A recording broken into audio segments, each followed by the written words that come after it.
کہا جا رہا ہے کہ آج فادر ڈے ہے، فادر ڈے منایا جا رہا ہے، منایا جائے، اچھی بات ہے۔ باپ سے محبت کا اظہار ہی ہوگا، محبت تو اچھی ہوتی ہے۔ محبت جس روپ میں ہو نعمت خداوندی ہوتی ہے۔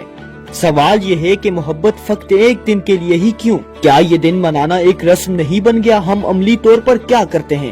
جس دیش میں اولڈ ہاؤس بننے لگ جائیں، اس دیش میں باپ کا ایک دن منانے سے بات نہیں بنے گی، ایک دن کی شاعری سے کام نہیں چلے گا۔ رسمیں تو پہلے بھی ادا ہو رہی ہیں، ہوتی رہیں گی۔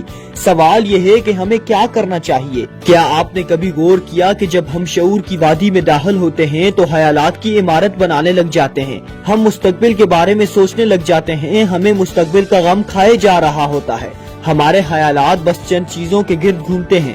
ہمیں سب سے پہلی فکر نوکری کی ہوتی ہے، ہم پیسہ کمانے کی منصوبہ بندی کرتے ہیں، پھر شادی کی فکر لاحق ہو جاتی ہے، اگر 2-4 پیسے زیادہ جمع ہو جائیں تو پھر گاڑی کی طرف توجہ ہو جاتی ہے۔ ہم کچی عمر میں اپنے مستقبل کے منصوبے بناتے ہیں اور ان منصوبوں میں گھر، نوکری، بیوی، بچے اور گاڑی ہی ہوتی ہے۔ اگر اس منصوبے سے کوئی باہر رہ جاتا ہے تو وہ ماں باپ ہیں، ہم ماں باپ کو بھول جاتے ہیں۔ ہم یہ نہیں سوچتے کہ میں بڑا ہو رہا ہوں، میرے ماں باپ ہیں، میں نے ان کے لیے کچھ کرنا ہے۔ ہم سے سوال ہو تو ہم فوراً اپنے مسائل کا ذکر شروع کر دیتے ہیں۔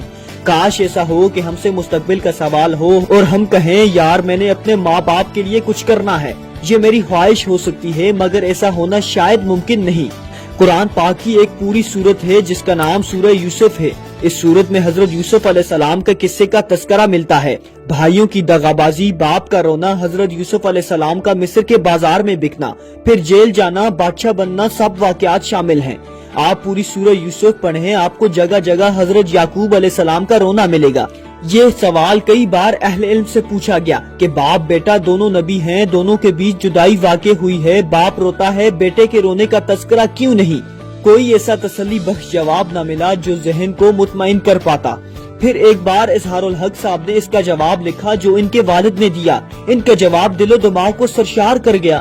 وہ لکھتے ہیں کہ حضرت یعقوب علیہ السلام کے رونے اور حضرت یوسف علیہ السلام کے نہ رونے کا سبب یہ ہے کہ ہمارے جد امجد حضرت آدم علیہ السلام کے ماں باپ نہیں تھے۔ محبت کا رخ آگے کی طرح ہے، پیچھے کی طرف نہیں، اس لیے قصہ یوسف میں باپ کا رونا ملتا ہے، بیٹے کا رونا نہیں۔ محبت کا رخ جب آگے کی طرف ہو تو پھر ماں باپ پیچھے رہ جاتے ہیں۔ میں دیوانہ محبت کا بھاؤ والدین کی طرف موڑنا چاہتا ہوں۔ صاحب دن منائیے، بس یہ طے کر لیں کہ آج کے بعد مستقبل کے منصوبوں میں ماں باپ سب سے پہلے ہوں گے۔